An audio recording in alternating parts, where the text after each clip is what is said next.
Dito na kami sa condo unit. Ay, ito na. Oh wow, mayroon na kinabit na yung mga ilaw. Yan. Ayun.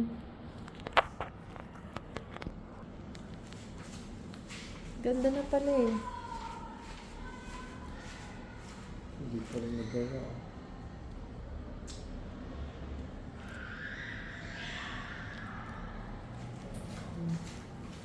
Ito yung washing machine na binili mo. Para dito. Ito na. Oh, ganda.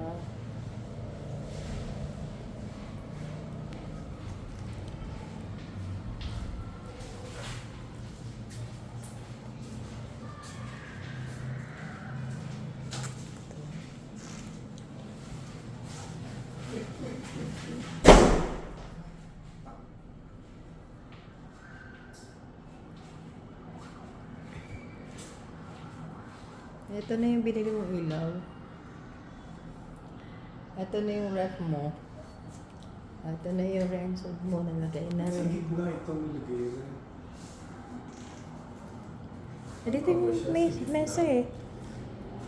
Diba dapat dito siya? Ito yung sofa eh. Dito yung lalagay yung couch dito. Patayin mo itong ilaw. Ito lang buksan mo sa gilid. Ang sobrang silaw. Hindi, yung sa gilid lang. Buksan. Ayan. Okay na yan. Maganda na. Yung sa gilid lang. Ito lang. Di ba gilid? Ito lang ilaw na maliliit. Yun lang. Ito lang. Oh. Sa taas rin. Oh.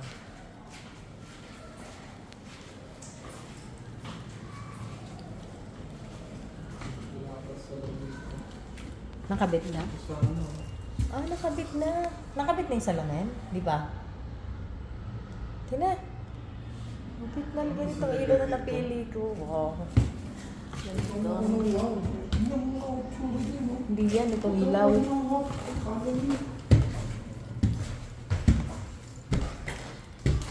Second floor.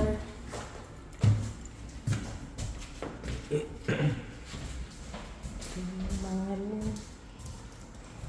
Room. Number 1 and 2.